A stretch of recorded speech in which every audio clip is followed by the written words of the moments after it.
মাশাআল্লাহ কুমিল্লা জেলার হোমনা থানার অনেক মানুষ কিন্তু মানে আমরা যে এরিয়াটার মধ্যে আছি এই এরিয়ার মধ্যে আছে, ঠিক আছে। আসসালামু আলাইকুম ভাই। ওয়ালাইকুম আসসালাম। আজকে একজন উমান প্রবাসীর সাথে কথা বলবো, ঠিক আছে। ওনার সম্পর্কে উনি যে এখানে আছে, যে কত বছর ধরে আছে, কেমন ইনকাম করতেছে, বা এখানে কোন জিনিসটা তার সবচেয়ে বেশি ভালো লাগছে, নতুন আসার পরে কোন বিষয়টা তার কাছে বেশি খারাপ লাগছে, তো এই বিষয়ে ওনার সম্পর্কে কিছু কথাবার্তা আজকে বলবো। আজকে হয়তো মোটামুটি ধারণা পাইবেন যে উমানের থাকলে বা উমানে যারা আছে তাদের ইনকাম কেমন বা কিরকম আছে মানুষের, ঠিক আছে। তো চলেন ভাইয়ের সাথে কথাবার্তা বলি। আসসালামু আলাইকুম ভাই।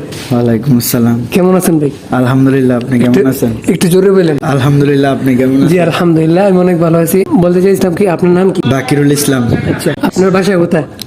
কুমিল্লা জেলা হোমনা থানা। হোমনা থানা। মাশাআল্লাহ কুমিল্লা জেলার হোমনা থানার অনেক মানুষ কিন্তু মানে আমরা যে এরিয়াটার মধ্যে আছি এই এরিয়ার মধ্যে আছে, ঠিক আছে। তো চলেন, হোমনা থানা কোন গ্রাম?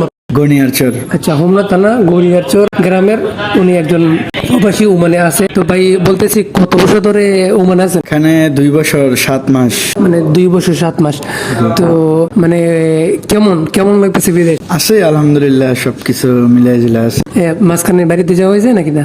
না না, দেশে এখনো যাওয়া হয় না, ইনশাল্লাহ চেষ্টা আছে। আচ্ছা, চেষ্টা আছে। তো ভাই কেমন ইনকাম, মানে মানে অনেক মানুষের জানতে চায় এই জিনিসটা, যে ইনকামটা কেমন।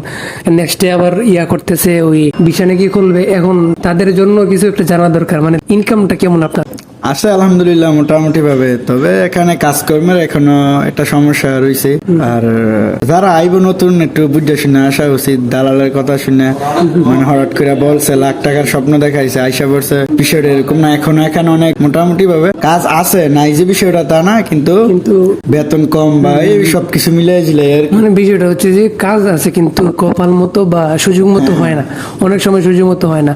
আর উনি যে কথাটা বুঝাতে যেতেছেন যে দালালের কথায় পইরা, দালালের ফান্দে পইরা কেউ যাতে না আসে, লাখ টাকার স্বপ্ন দিকে যেন না আসে, বুঝে শুনে আসাটা সবচেয়ে বেশি বেটার হবে। আপনার কাছে আরেকটা প্রশ্ন আছে, যে নতুন যে সময় আসছিলেন, নতুন আসার পরে মানে আপনার কাছে কোন বিষয়টা সবচেয়ে বেশি খারাপ লাগছে, মানে যে বিষয়টার জন্য আপনার মনে হয়েছিল যে আপনি দেশে চলে যাবেন বা ভালো লাগতেছে না, কোন বিষয়টা? আসার পরে অনেকদিন যাবত আমার কাজ ছিল না। আচ্ছা, তো বাইরে আইসা বসে থাকাটা কতটা বিরক্ত, সেটা অবশ্য সবাই কম বেশি। মানে এইটাই সবচেয়ে বেশি খারাপ লাগছে, যে আপনি আসার পরে কাজ ছিল না, একটা পেরেশানির মধ্যে ছিলেন, যে কি করবো মানে কি করবো, ওই বিষয়টা বেশি পেরেশানি ছিল। আচ্ছা ঠিক আছে, এরপরে কোন বিষয়টা বেশি ভালো লাগছে, আর বিষয়টা কার মাধ্যমে বেশি ভালো লাগছে? কারণ অনেক মানুষের কারণে বিষয় খারাপ লাগে, আবার অনেক মানুষের কারণে আবার বিষয় ভালো লাগে, ঠিক আছে। এমন কোনো মানুষ আছে কিনা বা কোনো বিষয় আছে কিনা যে বিষয়টা সবচেয়ে বেশি ভালো লাগছে বিদেশে বাড়িতে? দেখেন, বাইরে আসার পর তো আর কারোর সাথে পরিচয় থাকে না। এখানে আলহামদুলিল্লাহ আমার বড় ভাই আছে, বা ওনার ফ্রেন্ড আছিল, বা আমারও পরিচিত অনেক লোক আছে। তবে ভালো লাগার যে বিষয়টা, এটা তো আর সবাই দেওয়া হয় না।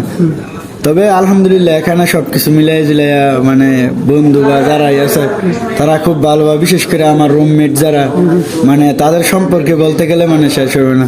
আসলে এই বিষয়টা ঠিক আছে, যে আপনার বিদেশে বাড়িতে যদি আপনার রুমমেট ভালো হয়, রুমমেট যদি এরকম আপনাকে উৎসাহ দেয়, তাহলে মনে করেন যে বিদেশে বাড়ি আপনার জন্য অনেক ভালো। কারণ বিদেশে বাড়িতে মধ্যে খারাপ লাগার পরে ভালো লাগার একটাই জায়গা, ওইটা হলো রুম। কারণ এই একটা রুমের মধ্যে আপনি অনেক সময় স্পেন্ড করেন, অনেক সময় একটা রুমের মধ্যে আমরা থাকি। ওই রুমের মানুষ যদি সবচেয়ে বেশি ভালো হয়, রুমের মানুষ যদি সভ্য হয়, তাহলে মনে করেন যে বিদেশে বাড়িটা আপনার জান্নাত হয়ে যাবে।